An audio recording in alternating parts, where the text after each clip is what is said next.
Let's get physical. It's Jordan here, back again with this week's update on all the physical releases coming to the Nintendo Switch. We're in the first full week of April. We're looking at the releases from the 6th until the 10th. As always, we're taking a look at all the physical retail releases, all the low print games up for order, and some imports, as well as our community spotlight where you show off your pickups, plus find out how you can win a tasty little prize. Let's delve straight into it. This week we've got Disaster Report for Summer Memories, a very niche game published by NIS America. This game was originally planned for the PlayStation 3 before it was cancelled indefinitely due to a real natural disaster happening back in Japan, but now under new developers this is a hopeful revival of the series. An earthquake has hit the city you're visiting and caused devastation, and you need to just get out. It's a bit rough around the edges, but you'll definitely want to check out our review that Alex wrote for the channel. It's a beast of the video, but I'm sure it's one worth a watch to see what this idiosyncratic game is all about. April 7th for this one. That's it for Western retail. Yep, really. Let's go to the low print section.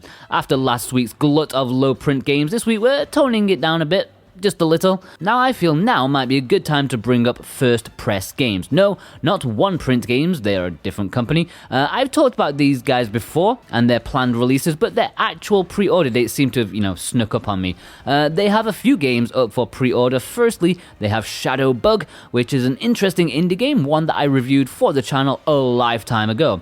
It has heavy use of the pointer controls with the Joy-Cons, which means it's not as smooth as an experience as it could be, but from what I very vaguely remember about it, it was a decent enough time. While there is no estimate release date, it does seem that they are gearing up the PR for this one, so I assume it's going into production fairly soon. Another release they have going up for pre-order is Castle of Heart, or as one of our reviewers on the website wanted to call it, Castle of Fart. Yes, let's just say that this one wasn't exactly well received on our website back in the day, and I also did a gameplay for it on the channel, and it did seem very rough. Although to be fair, since our review, I do believe it did receive a pretty hefty update, so hopefully that made it into an actually decent game. Anyways, both of these releases have standard editions as well as collector's editions, in which Shadowbug gets you a soundtrack, poster, and a big art book, whereas Castle of Fart forgoes the art book and nets you a carry case for your Switch.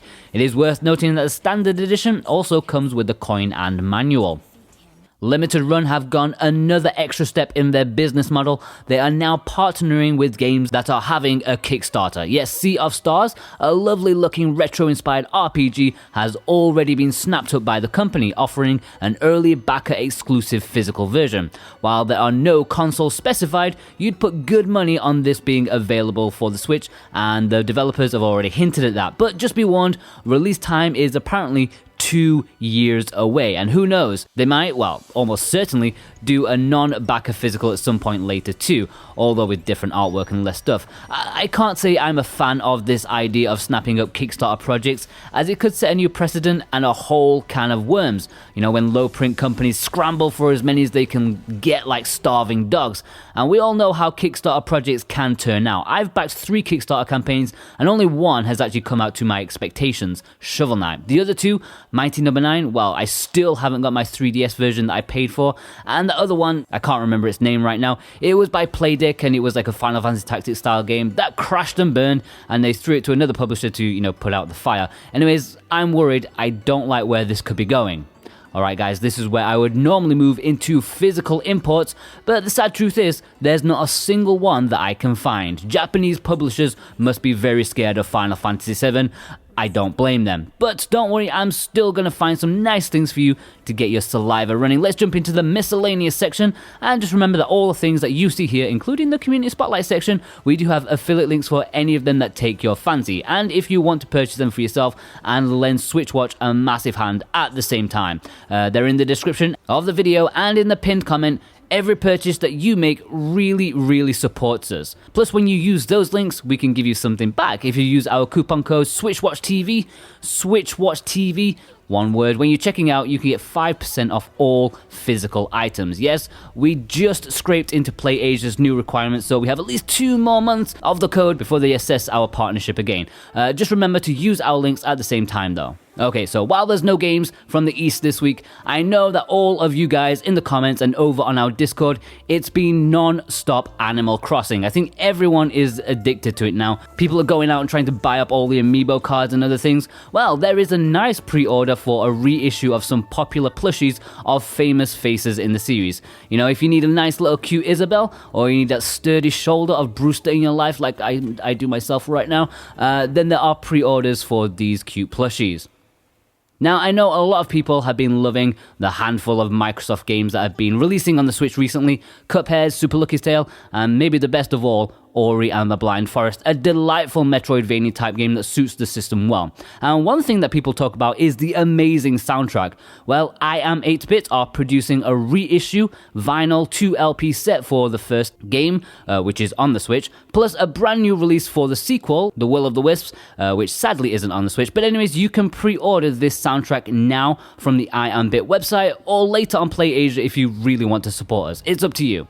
And also, I could talk more about Final Fantasy VII stuff from last week, but I've got to be honest, they are milking that bad boy dry. Soundtracks, excellent. Figurines, wonderful.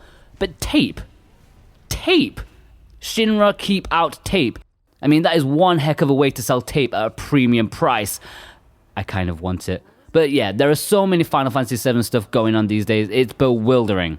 Alright, let's jump into the community spotlight where you show off your physicals, plus if you get featured, you'll be in with a chance of winning something. I haven't quite worked out what it's going to be yet for this month. I was going to get a physical game to give away, but you know, in the current climate, I'm a little bit wary of sending things out. You know, I don't want to risk anything, so I'll get back to you next week about what it's going to be that you can win. But remember, you can win something. Okay, let's delve in. First off, let's start with Chicken Perm, who is the latest to join in with the Animal Crossing family. In our Discord, there has been a lot of talk about this, you know, sharing our progress, helping each other out. I'm loving it. I think I'm a little bit tired of the Easter egg theme though.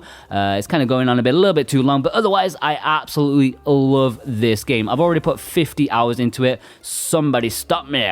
Michael Wielczewski wanted to show off his limited run collection, including one of the newer ones, 2064 Read-Only Memories, which is an interesting point-and-click or visual novel type game. I reviewed it a long time ago, and I thought it was quite decent. Very interesting if you're into cyberpunk stuff. Chris Hepburn found this little gem, Gianna Sisters Twisted Dreams, the Owltimate Edition. Love that pun.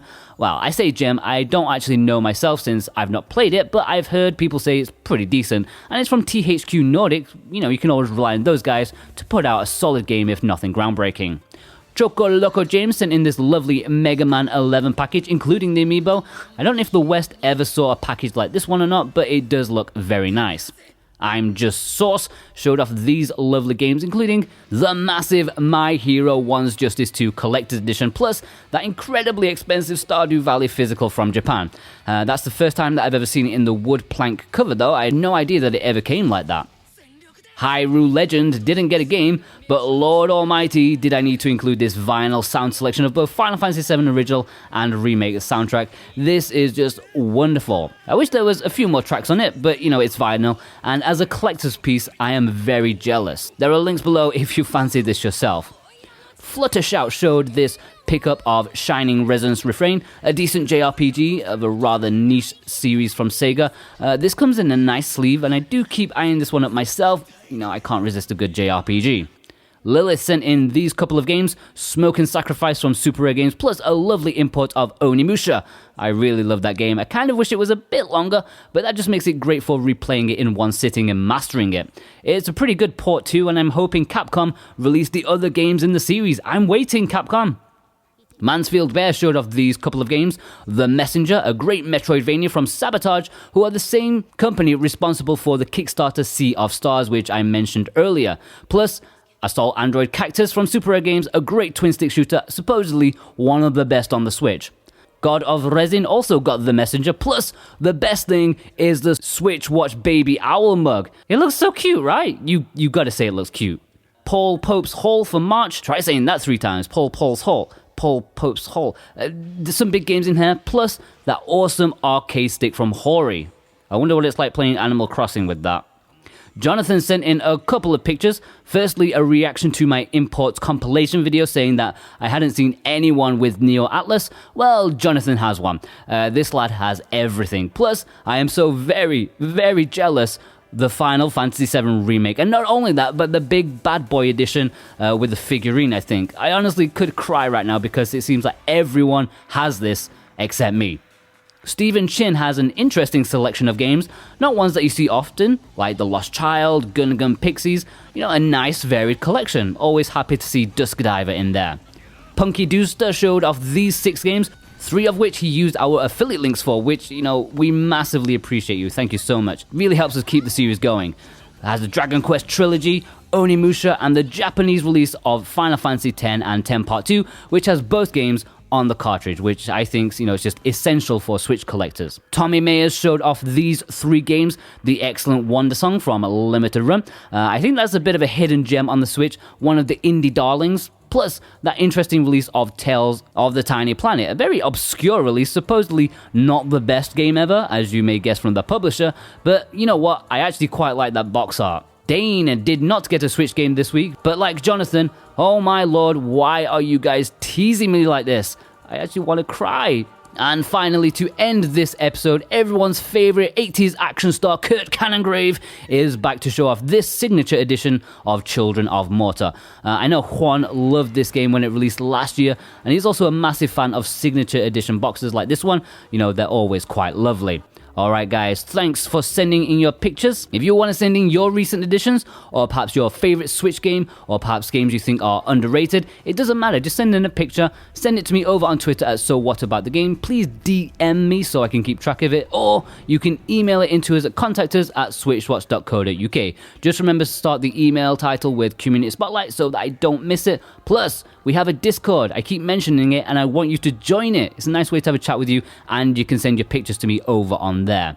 Right guys, hope you've enjoyed this episode of New Physicals. What has taken your fancy this week? Be sure to let us know, and check out last week's episode in case you missed that one. Also check out a roundup compilation that I did of imports from March, and perhaps check out James's Bargains video for the massive spring sale going on right now. Thanks for watching guys, see you next time.